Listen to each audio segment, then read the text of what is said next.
দর্শক, দৈনিক আওয়ার বাংলাদেশ থেকে সরাসরি সম্প্রচারে আমি আপনাদের সাথে আছি মোহাম্মদ সাহিল আহমেদ। আজ 25শে ডিসেম্বর। আমরা এখন উপস্থিত আছি হযরত শাহজালাল আন্তর্জাতিক বিমানবন্দরের প্রাঙ্গণে। এখানে আপনারা দেখতে পাচ্ছেন আজ সেনাবাহিনীর কঠোর নজরদারি রয়েছে। সেনাবাহিনীর পাশাপাশি আপনারা দেখতে পাচ্ছেন যে এখানে পুলিশ সদস্যও কিন্তু উপস্থিত রয়েছেন। গতকাল মধ্যরাতেই বিএনপির ভারপ্রাপ্ত চেয়ারপারসন জনাব তারেক রহমান তার বিমানে করে সে বাংলাদেশের উদ্দেশ্যে রওনা দিয়েছেন এবং অনুমান করা যাচ্ছে যে আজ ঠিক আনুমানিক 11:30টার মধ্যেই জনাব তারেক রহমান বাংলাদেশে আমাদের এই হযরত শাহজালাল আন্তর্জাতিক বিমানবন্দরে পৌঁছে যাবেন।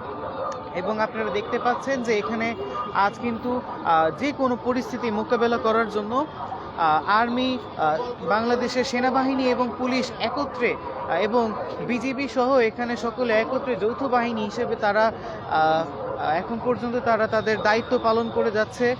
এবং আপনারা দেখতে পাচ্ছেন যে এখানে কিন্তু আনসার বাহিনী সহ দর্শক উপস্থিত রয়েছে এবং খুব অল্প সময়ের মধ্যেই বিএনপির ভারপ্রাপ্ত চেয়ারপারসন জনাব তারেক রহমান খুব অল্প সময়ের মধ্যে এখানে অবতরণ করবেন। এবং যেরকমটা আপনারা এখন দেখতে পেলেন যে আমরা যখন এখন ভিতরে প্রবেশ করার চেষ্টা করলাম, আজ এখানে গণমাধ্যম কর্মী সহ আজ এই এয়ারপোর্টের ভিতরে প্রবেশ নিষেধ রয়েছে। খুব কম সংখ্যক লোক, যেরকম কিছু গণ্যমান্য ভিআইপি পার্সন ব্যতীত আজ বিমানবন্দরের ভিতরে যারা বাহিরে যাবে কিংবা আসা যাওয়া করছে যাত্রী ছাড়া খুব সাধারণ জনগণের ভিতরে আজ আসা যাওয়া সম্পূর্ণরূপেই বন্ধ রয়েছে। এবং ইতিমধ্যেই আমরা এখানে আসার পথে কিন্তু যথেষ্ট পরিমাণ মানুষের ভিড় দেখতে পেয়েছিলাম। বিভিন্ন স্লোগানে যে তাদের লিডার আসছে, তাদের নেতা আসছে, তারেক জিয়া আসছে, তারেক রহমান আসছে, এরকম বিভিন্ন স্লোগানে কিন্তু আজ লাখো লাখো মানুষের ঢল আমরা ইতিপূর্বেই দেখতে পেয়েছিলাম বিমানবন্দরের আগে, নিকুঞ্জ এবং বিভিন্ন এলাকায়। এবং শুধু নিকুঞ্জ বা বিমানবন্দরের এলাকাটিতেই নয়, আজ ঢাকার প্রতিটি স্থানে স্থানে আজ কিন্তু বিএনপি সমর্থকদের অনেক সমাগম রয়েছে, যথেষ্ট পরিমাণ তাদের দর্শক ভিড় রয়েছে। এবং আপনারা কিন্তু দেখতে পাচ্ছেন যে এখানে কিন্তু পুলিশ এবং আর্মির কঠোর নজরদারি রয়েছে। যেমন আপনারা দেখতে পাচ্ছেন যে এখন কিন্তু এই যে ইতিমধ্যেই পথ দিয়ে বাংলাদেশ নৌবাহিনী, সেনাবাহিনীর গাড়ি যাচ্ছে এবং তারা কিন্তু কঠোর নজরদারির মধ্যে রয়েছে। ইতিপূর্বেই আমরা কিছুক্ষণ আগেই দেখতে পেয়েছি, এই যে আপনারা দেখতে পাচ্ছেন সামনে কিছু সাধারণ যাত্রী যারা এয়ারপোর্ট থেকে বের হয়েছে, তারা কিন্তু তাদের লাগেজ, তাদের ব্যাগ নিয়ে তারা এখান থেকে পথে তাদের হেঁটে যেতে হচ্ছে। কারণ এখানে কিন্তু আজ খুব বেশি একটা কোনো রিক্সা কিংবা সিএনজি বাস চলাচল একেবারে নেই বললেই চলে। আমরা কিন্তু আসার পথে আজকে দুবার করে আমাদের গাড়ি বদলি করতে হয়েছে, কেননা যে ঢাকার বিভিন্ন পয়েন্টের মধ্যে আজ এখানে গাড়ি চলাচল বন্ধ রয়েছে। যেরকম আমি আসার পথে যতটুকু দেখতে পেলাম যে বাড্ডা, গুলশান 2, কুড়িল, এই সমস্ত এলাকায় কিন্তু দর্শক আজকে প্রায় যান চলাচল বন্ধ রয়েছে এবং মানুষের যে পরিমাণ ভিড়, হেঁটে আসাটাও খুবই মুশকিল হয়ে পড়েছে।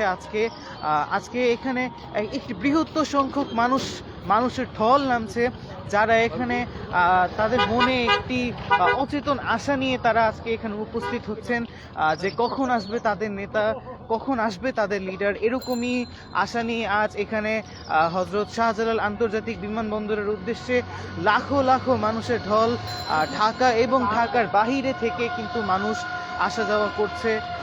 আমরা আপনাদেরকে কিছুটা সামনে যে দেখানোর চেষ্টা করব যে এখানে আজ কি পরিমাণ মানুষের ভিড় নামতে চলেছে। দর্শক, আজ যেহেতু আজ কিন্তু একটি ছুটির দিন, আজ কিন্তু সরকারি ছুটি রয়েছে, আজ মূলত রয়েছে বড়দিন। হ্যাঁ, যীশু খ্রিস্টানের জন্মদিন।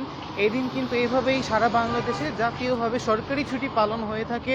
কিন্তু হ্যাঁ, কিন্তু সরকারি ছুটির দিন হওয়ার সত্ত্বেও আজ কিন্তু সারা ঢাকা শহরে যান চলাচল খুবই খুবই যানজটপূর্ণ।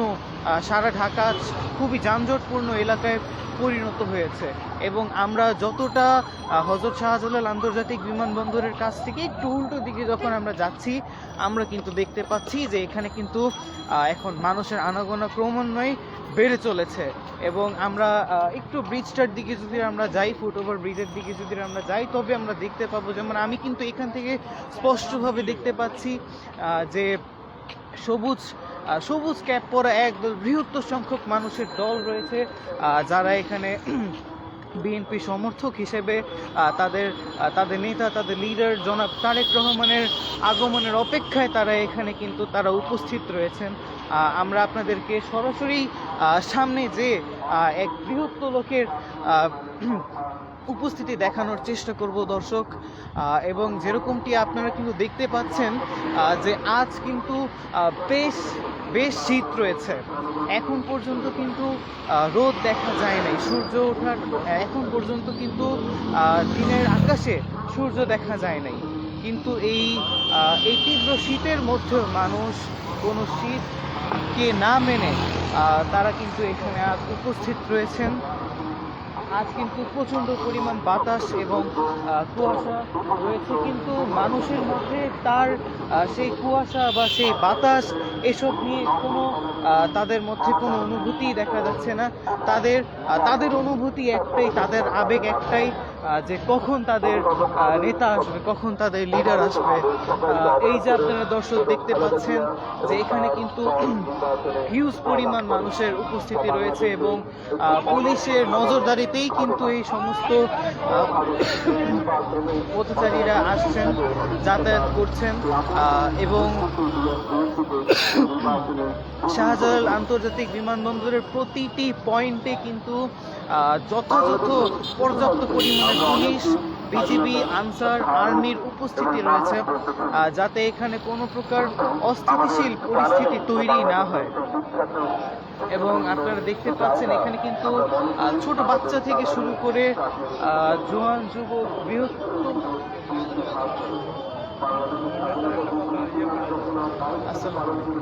জি ভাই, আপনি কখন এসেছেন এখানে? গতকাল রাত থেকে এখানে অবস্থান করছেন? সন্ধ্যার পর থেকে এসেছি, 7টার পর থেকে এখানে আসতে এসেছেন কিভাবে? পায়ে হেঁটে এসেছেন? পায়ে হেঁটে এসেছি। কোথা থেকে এসেছেন আপনি? ফরিদপুর থেকে এসেছি। ফরিদপুর থেকে আপনারা ঢাকা কৃষক দলের সেক্রেটারি। আচ্ছা আচ্ছা আচ্ছা। কৃষক দলের সেক্রেটারি শহীদ হোসেন মাহমুদের নেতৃত্বে আমরা এসেছি ফরিদপুর 4 আসন থেকে। ফরিদপুর 4 আসন থেকে। তো এখানে তো আজকে আপনাদের লিডার আসতেছে, তার আগমনের অপেক্ষায় আপনারা এখানে এসেছেন। আনুমানিক তথ্য অনুযায়ী কতক্ষণের মধ্যে বা নাগাদ কয়টা বাজে আপনাদের? 12টা নাগাদ এসে যাবেন। 12টা নাগাদ আমরা সিলেটে আছেন, সিলেট থেকে আমাদের ঢাকার সিলেট থেকে এসে যাবেন 12টার মধ্যে চলে আসবেন। আচ্ছা, পরবর্তীতে আপনাদের কার্যক্রম কি হবে উনি আসার পরে? কার্যক্রম দেশটা কার্যক্রম হিসেবে 31 দফা বাস্তবায়ন করার জন্য সামনে 12ই ফেব্রুয়ারি নির্বাচন, আর নির্বাচন সুষ্ঠু এবং আন্তর্জাতিক হয়, সেজন্য আমাদের লক্ষ্য একটাই, নির্বাচনের দেশে গণতন্ত্র ফিরে আনা। আজকে কি কোনো বিশেষ প্রোগ্রাম রয়েছে আপনাদের? উনি ওনার মার এবারকে হসপিটালে যে বাসায় চলে যাবেন, বাসায় চলে যাবেন, জাতির উদ্দেশ্যে ভাষণ দেবেন 300 মিনিটে। ওইখান থেকে এবারকে হাসপাতালে যাবেন, ওখান থেকে অমুককে দেখে তারপরে বাসায় চলে যাবেন। ধন্যবাদ আপনার। দর্শক, যেরকমটি আপনারা দেখতে পেলেন যে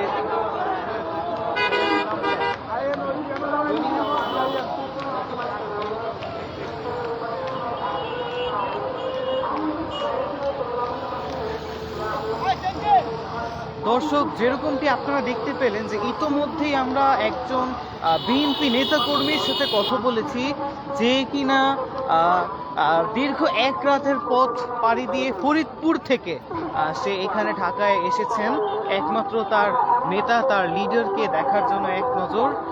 এবং তার কাছ থেকে আমরা ইতিমধ্যেই জানতে পেলাম যে জনাব তারেক রহমানের যে প্লেনটি রয়েছে, সে যে বিমানে করে আসছে, সে বিমান ইতিমধ্যেই সিলেটের এয়ারপোর্টের মধ্যে কিন্তু ল্যান্ড করেছে এবং খুব শীঘ্রই নাগাদ 12টার মধ্যেই জনাব তারেক রহমান যে বিমানটি রয়েছে তা ঢাকার এই আন্তর্জাতিক শাহজালাল বিমানবন্দরে কিন্তু 12টা নাগাদ চলে আসবে। এবং আমরা তারই কাছ থেকে জানতে পেলাম যে জনাব তারেক রহমান আজকে দেশে ফেরার পর, ঢাকায় আসার পরে সর্বপ্রথম সে এখান থেকে যাবেন 300 ফিট এসে তার ঐতিহাসিক ভাষণ দিয়ে পরবর্তীতে তিনি যাবেন ঢাকার এভারকেয়ার হাসপাতালে, যেখানে তার মা বেগম খালেদা জিয়া ভর্তি রয়েছেন, চিকিৎসাধীন রয়েছেন, সেখানে যাবেন এবং সেখান থেকে পরবর্তীতে সে তার নিজ বাসভবনে অবস্থান করবেন শুধুমাত্র একটি নজর দেখার জন্য। হাজার হাজার মানুষ, আজ কিন্তু খুব বিশেষ কোনো কার্যক্রম নেই, স্বাভাবিকভাবে তিনি এসে একটি বক্তব্য দিবেন, একটি ভাষণ দিবেন এবং তাকে সেই এক নজর দেখার জন্য আপনারা দেখতে পাচ্ছেন যে রাত থেকে কিন্তু ঢাকার উদ্দেশ্যে মানুষের প্রবেশ শুরু হয়েছে। এবং আপনারা এখানে কিন্তু লাইভে দেখতে পাচ্ছেন, সরাসরি সম্প্রচারের মধ্যে দেখতে পাচ্ছেন যে কি পরিমাণ মানুষের ভিড় রয়েছে এখানে।